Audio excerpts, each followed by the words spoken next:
Number 18. Sean Angry Karen Malaki. Shortly before sunset one evening in July of 2022, 45-year-old Sean Malaki pulled into the driveway of her Hinsdale, Illinois home and was confronted by waiting officers. She was wanted on a domestic battery charge for allegedly hitting her husband with her car. When an officer told Malaki she was under arrest, she initially refused to believe it, stating, "I am not." The cops warned the stubborn arrestee that she would be tased if she refused to exit her car. Instead of tasing her, however, the officers physically removed Malaki from the vehicle as she verbally abused them, calling them various names and hurling insults and demands in a display that was probably loud enough for the whole neighborhood to overhear. The cops remained remarkably calm as the irate woman repeatedly got out of the police cruiser they had put her into. At one point, an officer commented on how he could smell alcohol on Malaki's breath, and as the police tried putting Malaki back into the patrol car, she tried biting one of her hands and said, "You are dead." Then, when the officer asked her to explain what she meant, she threatened to sue him. Malaki allegedly refused to exit the cop car upon arriving at the police station and had to be carried inside by the police. She was charged with felony aggravated DUI, third offense, aggravated assault on an officer, resisting an officer, and possessing alcohol while driving. In September 2023, Patch News reported that Malaki had been charged with violating her probation for a previous case at least twice. According to probation records, the alcohol monitor she was required to wear had recently detected the presence of booze in her system. The other violation stemmed from water damage to her ankle monitor.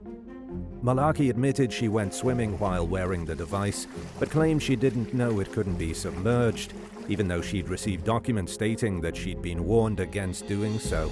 The case against a woman for allegedly attacking the officers during her most recent arrest appears to be ongoing. Number 17. Winston Tate. Early one morning in August 2023, Middletown, Connecticut police detective Carly Travis responded to a call about a hammer-wielding man yelling and smashing glass. She arrived at the scene at around 6:30 a.m. and was almost immediately charged by 52-year-old Winston Tate, who knocked her to the ground as she fired her service weapon several times. A violent struggle ensued between the two as Tate continued beating Travis with a hammer in the middle of the street. Travis could be heard screaming as she continued firing her gun.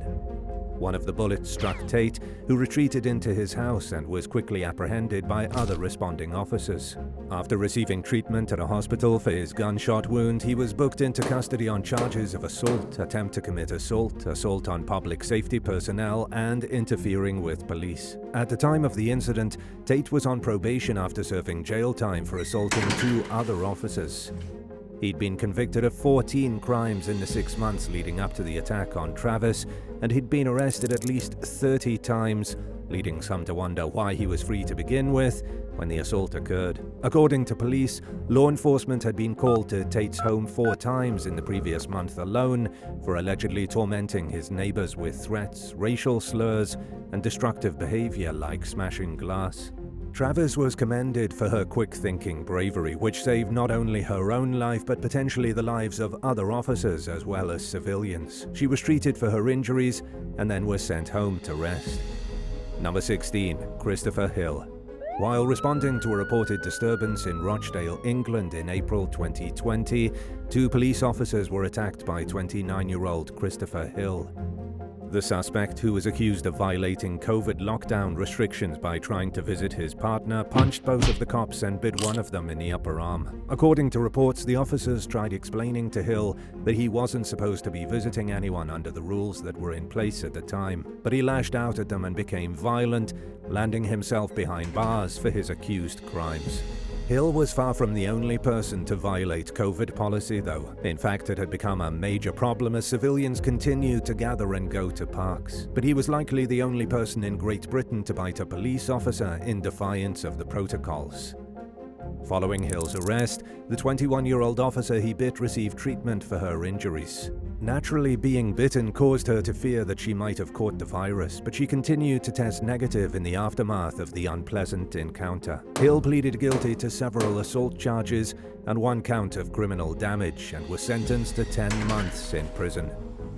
Number 15. Wendell Glenn.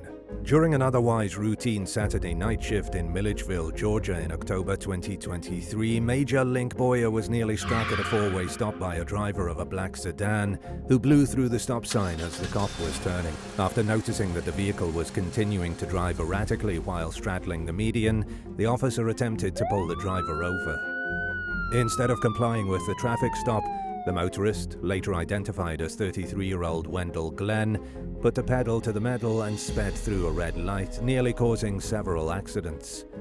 According to Boyer, the suspect then turned around and slammed his vehicle into the side of the pursuing officer's patrol car. Glenn allegedly continued stepping on the gas, briefly pushing Boyer's patrol car along the road before ditching his own vehicle and attempting to flee on foot. According to police, he fell into some bushes and yelled out that he was ready to surrender. Boyer later wrote that when he went to help Glenn up and arrest him, the suspect made a remark about how he wasn't going back to jail and pulled the cop to the ground. During the struggle that ensued, Boyer felt what seemed like someone grabbing at his gun holster. So, to prevent the weapon from falling into the wrong hands, the cop struck Glenn several times in the chest with his radio. It was enough to get the suspect to release his grip on the holster, but as Boyer rose to his feet, Glenn allegedly shoved him back to the ground and once again attempted to run from the scene. The arrest report further notes that Glenn smelled strongly of alcohol and that his second attempt at running proved to be short-lived. Much like his first bid to flee the scene, he tripped and fell into some bushes. Luckily though, officers apprehended him after a brief foot chase, which included a third and final scuffle with Boyer. Glenn faces multiple charges including DUI, driving with a suspended license, aggravated assault, felony obstruction of an officer, felony fleeing, attempting to elude, and several minor traffic violations. Number 14. Lenny Rodriguez Cruz. While patrolling the Jamaica section of Queens, New York late one night in September 2023, an NYPD officer spotted a vehicle sporting the wrong license plates. The officer tried to stop the driver, who allegedly drove onto a sidewalk and sped through a park, sending panicked pedestrians running in all directions. According to police, 28-year-old Lenny Rodriguez Cruz struck at least 4 cars, including an unmarked patrol car that had been put in place as a barrier to prevent him from continuing to flee. Officers noticed a distinct odor of alcohol while pulling the suspect from his car, and he also reportedly found a cup containing alcohol in the vehicle. Rodriguez Cruz was also accused of showing other telltale signs of drunkenness, including slurred speech. After being taken down to the nearest precinct, the suspect allegedly spat on a sergeant and bit a section of his ring finger off at the first knuckle while being placed in a holding cell. The officer underwent a revised amputation and received stitches to his wound. Rodriguez Cruz was indicted on 15 charges, including 2 counts of first-degree assault, 2 counts of second-degree assault, assault on an officer, first-degree reckless endangerment, and reckless driving. That's not all, though. He was also hit with obstructing governmental administration, unlawful fleeing, 2 counts of driving under the influence of alcohol, operating a motor vehicle while impaired by the combined use of drugs or alcohol, driving without a license, and more. If convicted as charged, he could face up to 25 years in prison. Number 13. Lester Monroe and Kyle Jones. A typical morning took a terrifying turn for a corrections officer at the South Dakota State Penitentiary in August 2023 when he was assaulted by 2 inmates. According to the State Division of Criminal Investigation, surveillance footage showed 48-year-old Lester Monroe walking backward and looking into several offices before changing direction. He walked towards the officer, who was sitting at a desk and could be seen lunging at his target. Caught off guard, the corrections officer turned away from Monroe as the inmate punched him repeatedly in the head and then threw him to the ground. At some point in the video, a man identified by authorities as 30-year-old Kyle Jones allegedly joined in the attack. The prisoners each beat the victim with both fists while restraining him on the floor for a solid minute before other corrections officers rushed into view. Monroe was tased while Jones rushed at the battered officer one last time, but was stopped by other cops. When questioned by investigators, Jones exercised his right to remain silent, while Monroe reportedly confessed to snapping and blacking out when the officer denied his request to speak with someone. He denied understanding the severity of the injuries that were inflicted on the corrections officer, who was hospitalized for his injuries. Furthermore, Monroe allegedly admitted to being friends with Jones, who he was seen talking with on surveillance footage shortly before the attack. According to the DCI, Monroe appeared to signal to Jones in the video, further indicating that the men had a plan. Shortly after the incident, local station KELO reported that both inmates have histories of violence. In 2023, Monroe received a suspended prison sentence for an assault on a corrections officer he committed 2 years earlier. He's currently serving a 4-year stint for receiving a stolen vehicle and a 3-year sentence for assault against a law enforcement officer. Jones, on the other hand, is serving a 50-year sentence for first-degree manslaughter and a 5-year sentence for consuming methamphetamine. Back in 2012, he led police on a high-speed chase in a stolen car and crashed into another car, killing its driver. The judge who imposed his half-century sentence noted that he didn't show promising signs of a potential to be rehabilitated. Monroe and Jones are now facing aggravated assault and attempted first-degree murder charges, and if convicted on the attempted murder charge alone, each suspect could face up to 50 additional years in prison, while the aggravated assault charge carries a maximum sentence of 25 years. Number 12. Mary Meister. In October 2023, police and DMTs responded to a call about a mentally distressed woman waving a gun around outdoors in Upper Moreland Township, Pennsylvania. They arrived to find 69-year-old Mary Meister standing outside her home with the weapon, which she pointed at EMTs while ignoring officers' orders to drop the gun. Instead of cooperating, the senior citizen turned the gun toward the growing number of police officers who'd responded to the scene. A witness later told NBC Philadelphia that Meister was talking loudly on her cell phone while pointing the gun at the emergency responders. During the tense standoff, the neighbor overheard Meister say she was talking to her daughter. An officer volunteered to talk to Mary's daughter for her and asked the troubled woman to hand over the phone, but she refused. During the 12 minutes the police spent trying to negotiate with Meister, one of the officers shot her with a non-lethal rubber bullet. She responded by firing her handgun 4 times in law enforcement's direction. An officer shot back and Meister was fatally struck by the gunfire.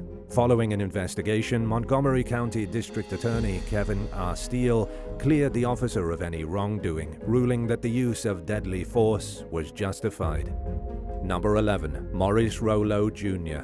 During a traffic stop in Bryan, Texas in 2021, 33-year-old Morris Rolo Jr. exited his vehicle and became argumentative with the officer who'd pulled him over. He allegedly threatened to run, prompting the officer to place him in handcuffs, and yelled at a passenger inside his vehicle to lock the doors and take the keys with them so the police couldn't search it. In a seemingly desperate attempt to elude law enforcement, Rolo kneed the officer in the groin and tried kicking him.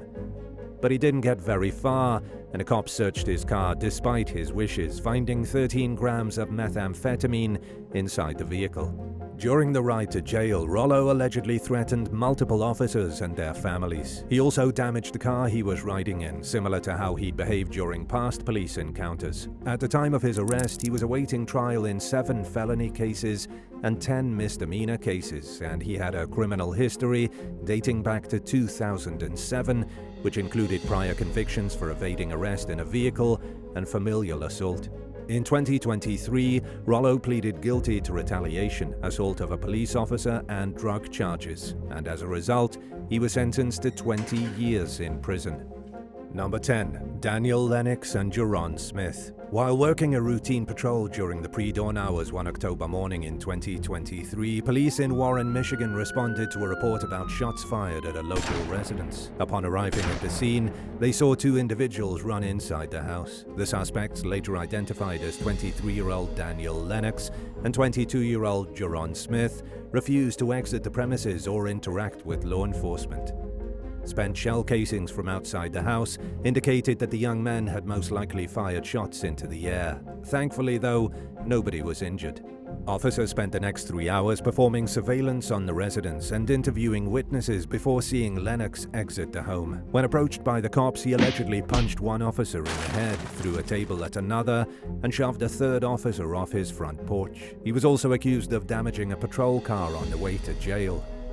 Lennox was charged with 2 felony counts of assaulting, resisting, or obstructing officers causing injury, 1 count of assaulting, resisting, or obstructing officers, malicious destruction of police property, reckless use of a firearm, and disturbing the peace. He remains behind bars on a $300,000 bond while awaiting the outcome of his case. Smith was accused of assaulting officers while trying to interfere with Daniel's arrest. He was booked on 1 count each of disturbing the peace, assaulting, and resisting or obstructing officers. Records show that he's currently in custody and was sentenced for the charges, but the nature and length of his punishment are unclear. Number 9. William Thomas Reagan. In September of 2023, Under Sheriff Ben Woods responded to a call about a domestic incident at a home in Lake County, Montana. A woman told him that her partner had been drinking and acting argumentative all day, and that he kicked the door in after she locked herself in the bedroom to get some space. Woods took the woman's complaint, then proceeded to a workshop on the property where 68-year-old William Thomas Reagan had retreated. According to a police report, the Marine Corps veteran began yelling at Woods the moment he saw him, despite Woods' attempts to reassure the man that he just wanted to talk. Reagan allegedly charged the cop, who deployed his stun gun from about 9 feet away. It didn't affect Reagan, though, who continued advancing toward Woods. A 17-minute fight ensued until backup finally arrived. Woods reportedly suffered from a fractured elbow, facial scratches, and a torn tricep tendon from being bitten by Reagan. Authorities charged the suspect with misdemeanor charges of resisting arrest and partner or family member assault, along with 1 felony count of assault on a peace officer. Reagan initially pleaded not guilty, but he took a plea deal and admitted to 2 counts of felony criminal endangerment and the misdemeanor family assault charge. As part of the agreement, prosecutors recommended a combined 15-year sentence for the criminal endangerment charges and 1 additional year for the assault count. Sentencing was scheduled for December 2023, but the outcome of the case remains unclear. Number 8. Sandra Lopez Ooa. Las Vegas police officers knew they were en route to a he-said-she-said type of call during the pre-dawn hours one morning in August of 2023. A man had dialed 911 and accused his sister of battering and trying to choke him. The sister, 25-year-old Sandra Lopez Ooa, had also called 911 and accused her brother of attacking her. After speaking with Sandra's brother and determining that he was the more credible party, officers went to arrest Sandra for domestic strangulation. Bodycam footage showed the young woman sitting on a sofa and asking one of the officers to stop touching his gun.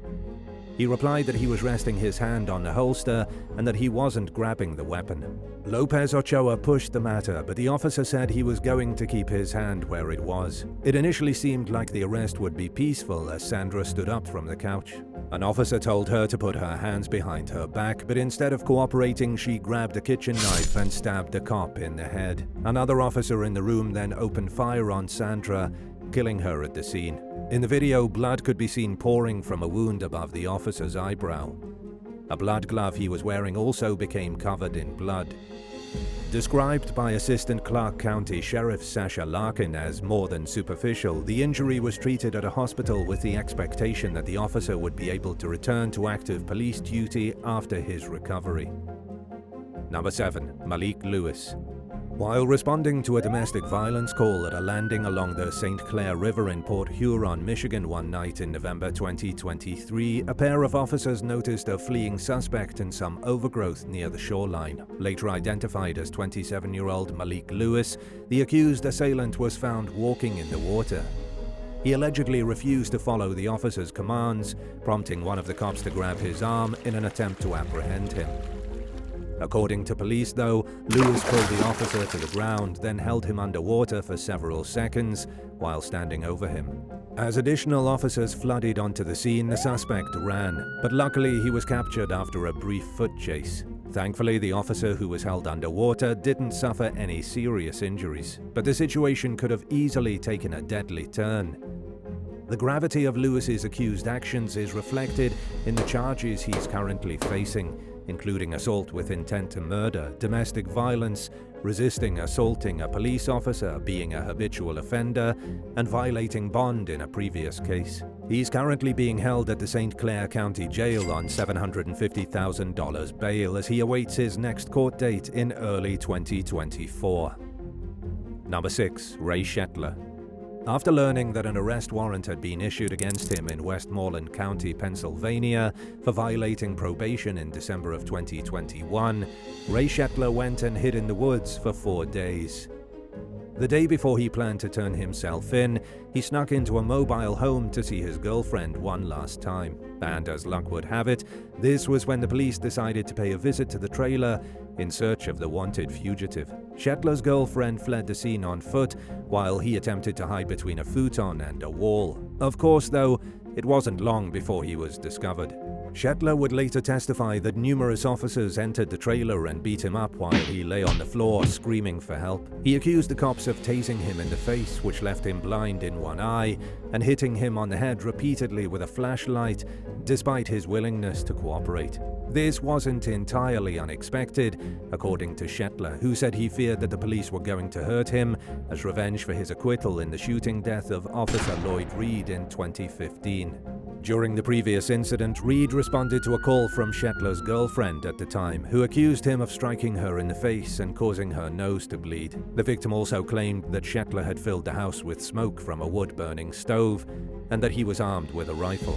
Reed went to the home in response to a state trooper's request for backup. He was then fatally struck by gunfire during a shootout with Shertler, who shot at another cop and missed before running off into the woods with a bullet wound to his shoulder. Police found him 6 hours later and arrested him on suspicion of first-degree murder. Shertler's girlfriend allegedly told investigators that she saw the suspect walking toward Reed and arguing with him. She recalled hearing Reed yelling at Shertler to put the gun down and further claimed that Shertler knew she'd called the cops. In court, Shertler claimed he pulled the trigger in self-defense after Reed fired the first shot, unaware that the man approaching his home was a police officer, while the prosecution accused him of being the aggressor. Much to the disappointment of law enforcement, a jury acquitted Shertler after concluding that the prosecution had failed to prove his guilt beyond a reasonable doubt. Fast-forwarding back to the 2021 case, police told a much different story than Shertler about what happened when they visited the trailer in Westmoreland where he was hiding out from an arrest warrant.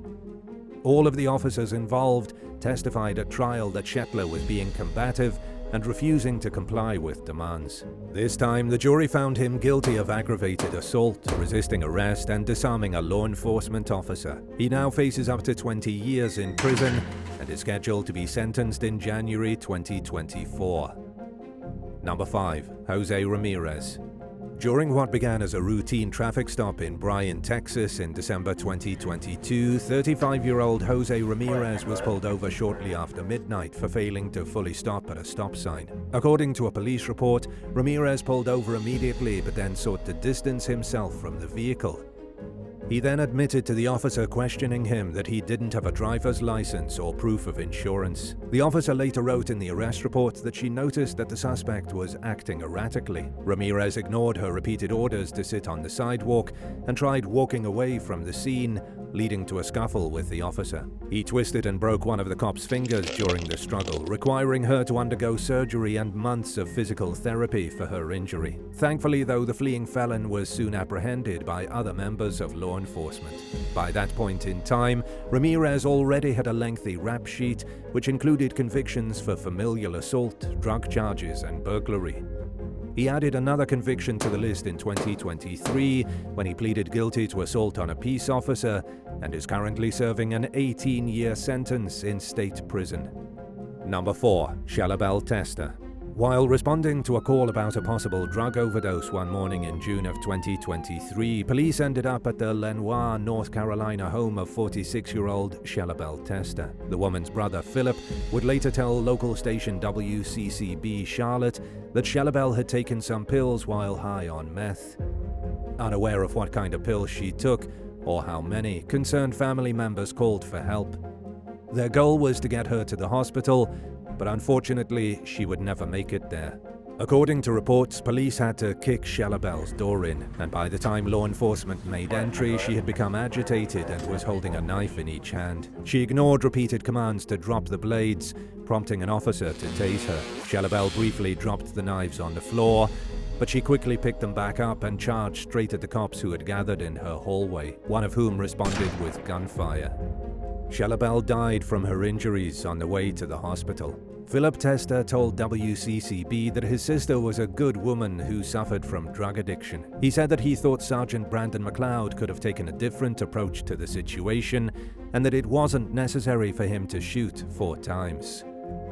The officer who shot Shalel, Sergeant McLeod, was placed on administrative leave while an investigation was carried out by state authorities, which is standard procedure. Then in July 2023, nearly a year after the incident, District Attorney Scott Riley announced that McLeod had been cleared of any wrongdoing and would not be facing any charges. Number 3. Tyler Hilman. One evening in October 2022, a loss prevention officer at a Walmart store in Midland County, Michigan, called the police and reported that a man had tried stealing 2 carts full of merchandise, totaling $1,300. According to the employee, 26-year-old Tyler Hilman had pretended to use the store's phone app to pay for 93 items at the self-checkout. The loss prevention worker was waiting for Hilman at the exit as he tried to leave, and the suspect was taken to a security office. Like many people, Hilman allegedly got noticeably worked up in the presence of a responding officer, who later noted in an arrest report that the suspect was acting strange and making unusual statements. The situation only worsened after a second officer arrived and the handcuffs came out. During the ensuing struggle, one of the cops fell onto the floor while tasing Hilman, who was accused of trying to wrestle the device out of the officer's hand. In October 2023, Hilman pleaded guilty to felony assault, resisting and obstructing police, and misdemeanor retail fraud. He was lucky to be spared from prison time, instead receiving a 2-year probation sentence, and he was even more fortunate that his scuffle with the cops didn't end in serious injury or worse. Number 2. Brant C Williams. A police officer in Tarentum, Pennsylvania, was finishing his shift late one night in June of 2023 when a man he'd encountered during a domestic call the previous day approached him outside the station in an aggressive manner. Identified by authorities as 38-year-old Brant C Williams, the man was upset because he believed that the officer had reported him to Allegheny County's Children Protective Services Agency. Williams allegedly got in the officer's face and slapped him, and in response, the cop pushed Williams and said he didn't know what the man was talking about. The irate civilian reportedly accused another officer of pointing a gun at his head during the domestic disturbance call the previous night. According to an arrest report, Williams said, "As you can see, I will come and wait for you and figure out where you live." He's accused of claiming he holds government contracts and is capable of obtaining high-powered Russian AK-47-like guns called Dracos. Williams allegedly warned the police to watch out when it comes to coming between him and his children, adding that if he's going down, he'll take people down with him. Not surprisingly, talking to an officer like this doesn't get someone very far. Authorities originally charged Williams with felony aggravated assault, stalking, and 10 counts of making a terroristic threat. But during a preliminary hearing shortly after his arrest, the judge ordered the case to go to trial and dropped 8 of the terroristic threat charges. There haven't been any updates on the case since shortly after the story broke, at which time Williams was being held without bail. And now for number 1. But if you want to hear more bizarre and crazy stories, stay tuned after the video for some more content. Number 1. Waywood Wedding Party. Early one morning in September of 2023, 6 members of a wedding party were turned away from a restaurant in Newport because the business had stopped letting people inside at 1 a.m. per company policy. It wasn't personal, but several of the group members seemed to take it that way. David Onick allegedly pushed a restaurant employee and punched a security guard, and police later claimed that when they arrived at the scene and tried talking to Onick, his wife Rachel kept interrupting. While being led away by Sergeant Stephen Carrig, Rachel tripped and fell, triggering an angered response toward the police from multiple people.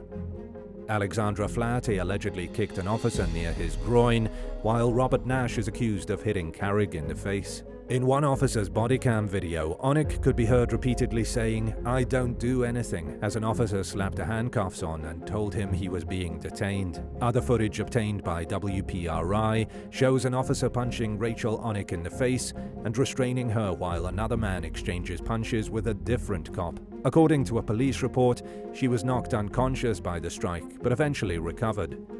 Police claimed that the young woman was trying to take the officer's gun when he decided to throw a fist. An all-out brawl ensued between multiple cops and wedding party members who could be seen piled on top of each other and wrestling on the ground while throwing kicks and punches at one another. And at one point during the altercation, Sergeant Carrick fell backward and hit his head on the ground, causing him to temporarily lose his vision and become disoriented. He was then treated at a nearby hospital for a broken nose. Robert Nash, David Onick, Rachel Onick, and 2 additional suspects, named Olivia Costello and Kylie Swain, each face multiple charges including assault and disorderly conduct. Nash and David Onick were additionally charged with resisting arrest, while Costello and Rachel Onick were each hit with 1 count for obstructing an officer in the execution of duty. 11. Harry McDowell. In 2021, police in North College Hill, Ohio, appealed to the public for help capturing a wanted fugitive named Harry McDowell.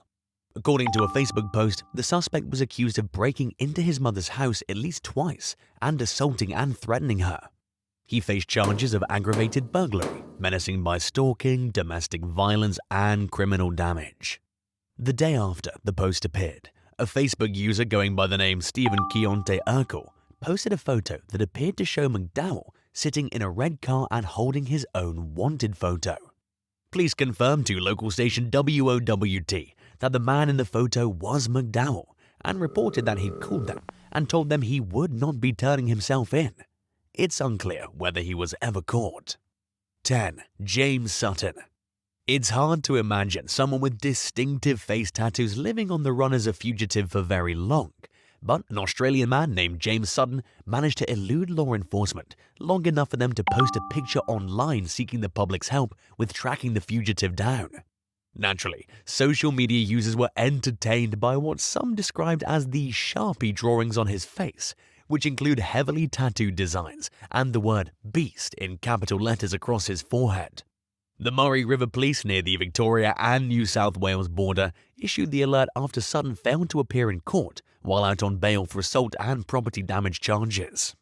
After the appeal was posted, he changed his profile picture to a photo of himself with his face partially covered in an apparent attempt to taunt the police. Sutton was captured after 2 weeks on the run and was taken into custody pending the outcome of his ongoing case. 9. Anthony Akes. When a wanted man named Anthony Akes went viral in 2018, he was struggling with active addiction and had spent the last 12 years in and out of jail. Police in Richland, Washington, appealed to the public for help tracking him down on a failure to appear warrant, but they didn't have to look far to find him. Akes commented on the post, stating, "Calm down, I'm gonna turn myself in." He followed up with another comment, apologizing for his commitment issues and promising to show up by lunchtime the next day. If he couldn't get there on his own, he said he'd call for a ride.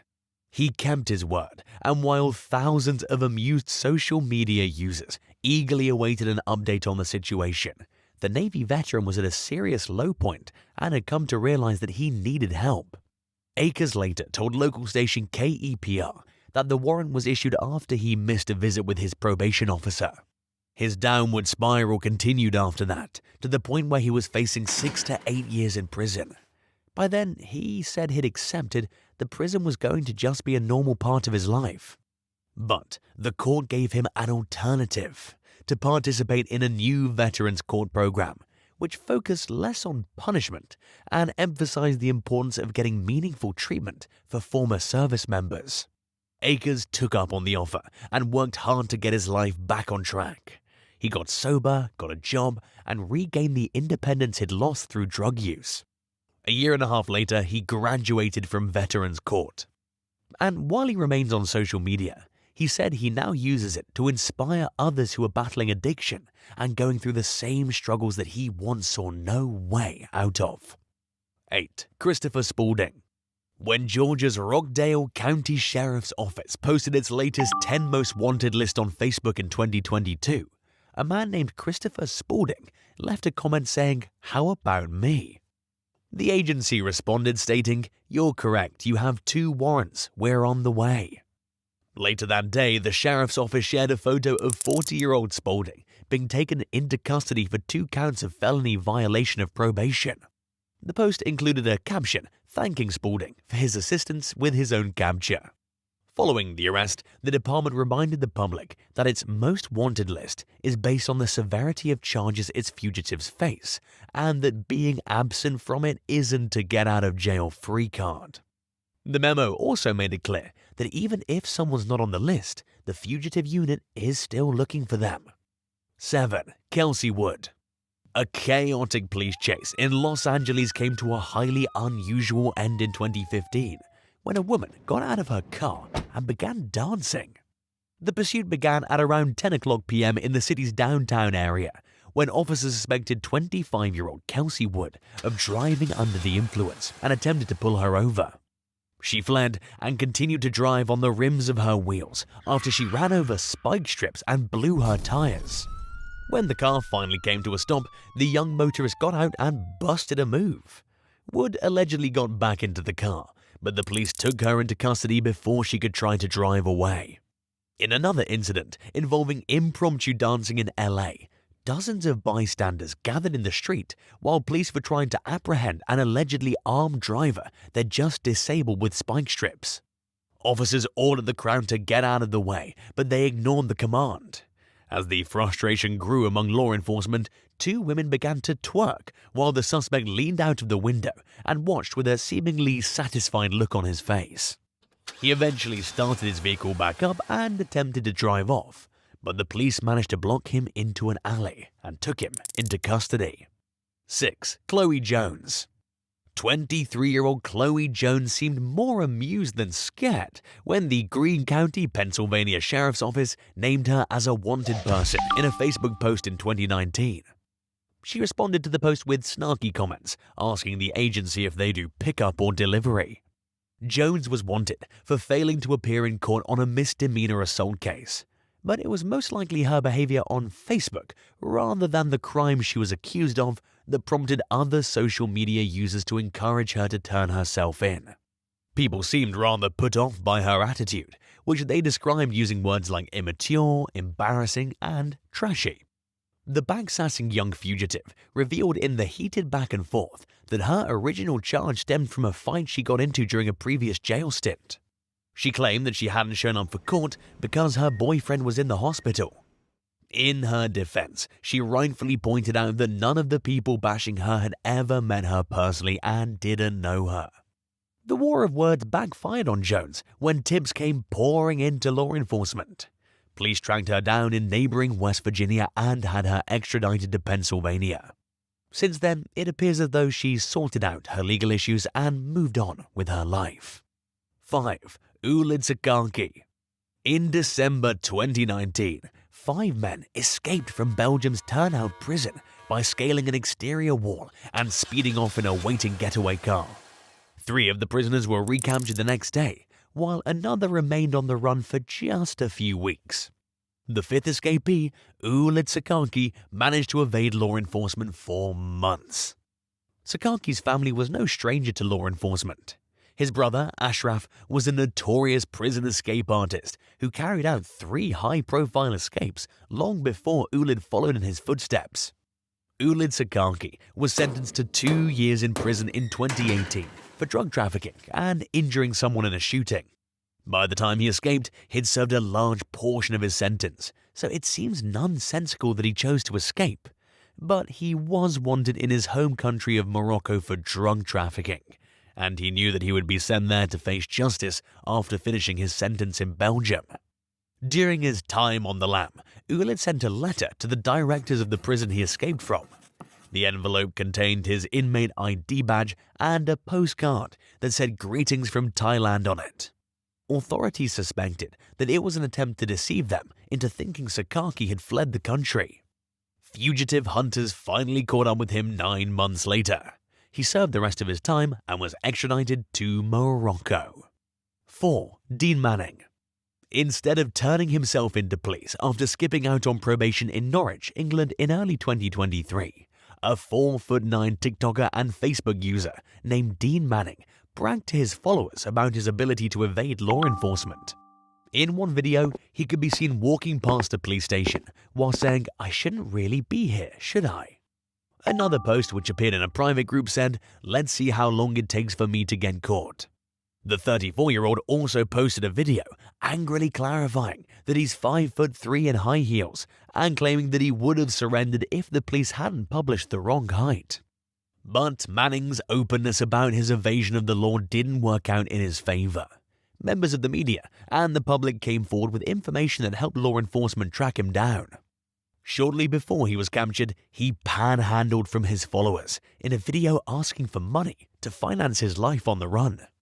In 2022, prior to his more recent brush with the law, Manning was convicted of attacking his ex while high on drugs and alcohol and was ordered to serve part of his 18-month sentence in prison and the remainder in probation. When he failed to check in with his officer, he knew that it meant he would go back to prison, which is where he ended up despite his best efforts to achieve a different outcome. 3. Joshua Bennett. When police in Gloucester, England, posted a photo of a suspected drug dealer named Joshua Bennett on Facebook, along with an appeal to the public for information, the wanted fugitive wrote a smart aleck comment about he's 1 inch taller than specified and how law enforcement could have used a more flattering picture. He also posted photos of himself living life, seemingly without a care in the world. But his carefree enjoyment of freedom was short-lived. A few weeks after the wanted post appeared, officers spotted Bennett in public and took him into custody for jumping bail on previous charges of supplying marijuana and cocaine. He initially maintained his innocence, but ultimately pleaded guilty to the charges and was sentenced to 2 years in prison. In court, Bennett's lawyer cited his client's gambling addiction and other personal issues as mitigating factors for his behavior. But the prosecution saw this as no excuse for the negative impacts his drug dealing had on the community and was happy to see him put behind bars. 2. Armed and argumentative. A group of 4 men who were seen walking around Wyandotte, Michigan, armed with guns and carrying cameras weren't necessarily breaking any laws, but people found the display off-putting and called the police. The incident happened in 2022 during an era of unprecedented mass shootings in the United States, so when workers saw the men standing outside a medical facility, they didn't want to take any chances on their safety. Officers respectfully approached the group to discuss the report that had been made, but they were allegedly rude and uncooperative from the beginning of the conversation. Deputy Police Chief Archie Hamilton told the News Herald that the men demanded to know the officers' names, despite their names being displayed on their uniforms, and proceeded to provocatively squeak plastic pigs at the cops. According to Hamilton, it's not uncommon to see people acting like this. He described these types of groups as hiding under the guise of protecting the rights of American citizens, with ulterior motives to cause trouble, create confrontation with police, gain attention, and ultimately file a lawsuit in hopes to collect money. And while he acknowledged that the demonstrators weren't committing any crimes, Hamilton said that he didn't feel that the callers who contacted the police were overreacting, given the rampant gun violence in the United States.